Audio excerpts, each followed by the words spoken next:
دعا کے بارے میں۔ دعا میں انبیاء اور بزرگوں کا واسطہ دیا جا سکتا ہے۔ اگر آپ بزرگوں کا واسطہ دیں گے کیا وحدانیت پہ زیادہ نہیں پڑے گی؟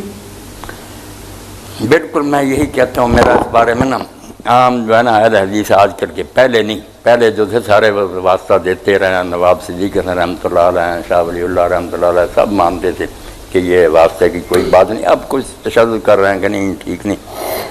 وحدانیت کو نقصان اس صورت میں پہنچتا اگر ہم ان سے مانگنا شروع کر دیں کہ یا رسول آپ کچھ دیں، یا کسی بزرگ سے کہیں آپ میرا یہ کام کریں، یہ وحدانیت کے خلاف ہے۔ اگر آپ اس سے کہتے ہیں کہ میرے لیے دعا کریں زندگی میں، یہ اس کو سب مانتے ہیں، اب وہ واسطہ ہی نا کہ آپ نے ڈائریکٹ دعا نہیں کی، حضور سے کہا یا کسی اور نے ایک آدمی سے کہا میرے لیے دعا کر لیں۔ اب توحید میں کیا خلل پڑا؟ توحید کے خلل کی بجائے پتہ چلا کہ یہ بھی میری طرح محتاج ہے، اگر دے سکتا تو میں ایسے کہتا دے نہیں سکتا، یہ بھی درخواست ہی کر سکتا، میری سفارش کر سکتا۔ اسی طرح یہ جو ہے نا کہ ہم واسطہ دیتے ہیں، اس میں دعا بھی نہیں کراتے کہ ہم کہیں کہ دعا کریں، اس کا تو موقع نہیں، ہمارے سامنے نہیں، یہ تعلق ظاہر کرتے ہیں۔ اس کے لیے آپ دیکھیں کہ سارے علماء مانتے ہیں کہ جب دعا کریں پہلے اللہ کی حمد کریں، پھر اللہ کے رسول پر درود بھیجیں، پھر دعا کریں۔ آپ کی بات جو ہے اس کا تو تقاضا کہ درود شریف درمیان میں کیوں پھنسا دیا گیا؟ اللہ کی حمد کرتے مانگ رہے تھے، یہ درود کیوں؟ یہی تو بتانے کے لیے ہے کہ اللہ سے تمہارا کوئی تعلق نہیں اگر تم رسول اللہ کو نہیں مانتے، تمہارا تعلق صرف رسول کی وساطت سے ہے۔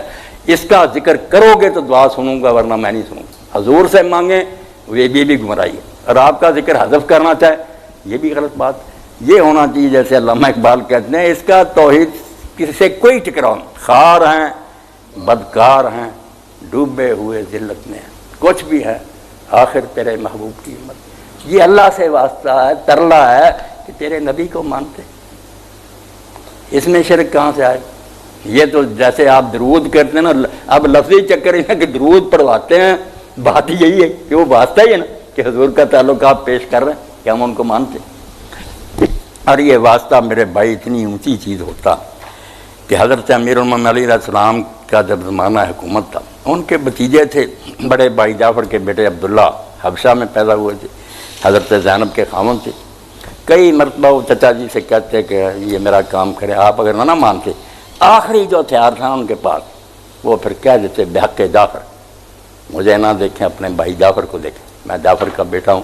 اسی وقت حضرت علی سر کہا ہاں بس تو نے میرے بڑے بھائی کا یار حوالہ دیا، ٹھیک ہے، میں اب ان کی روح کو کیسے ناراض کر سکتا ہوں؟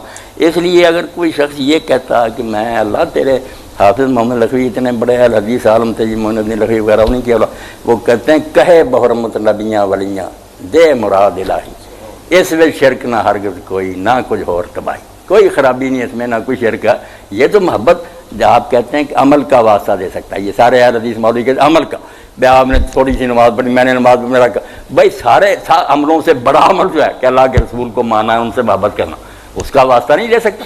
نمازوں روزوں کو روتے ہیں شاید وہ قبول بھی ہوں یا نہ، اور سب سے پہلے اگر کہیں کہ اللہ ہم جو کچھ میں ربنا آمنا فاغفر لنا ذنوبنا، یہ قرآن میں آتا ہے کہ اللہ ہم ایمان لائے ہیں اس لیے ہمارے گناہ بخش، آئے تفریح گناہ کیوں بخش، سفارش کیا، ایمان میں کیا، اللہ کو ماننا، اس کے رسول کو ماننا، اس کی سارے واسطے آ گئے، لفظ کا چکر نہ چلائیں، سب واسطے اس میں آ گئے کہ ہم ان سب چیزوں کو ماننے والے ہیں۔ ہماری دعا سن، جو مانگتے ہیں نا ان سے یہ بیوقوفی، ڈائریکٹ کہتے ہیں اللہ کے رسول دے، یہ نہیں۔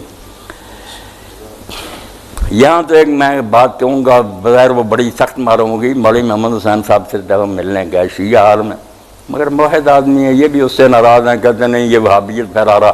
وہ غریب روتا ہے یار، توحید ائمہ اہل بیت نے سکھائی، تم نے شرک شروع کر دیا، اور میں صحیح کہتا ہوں، پڑھے لکھے سنتے ہیں اس میں۔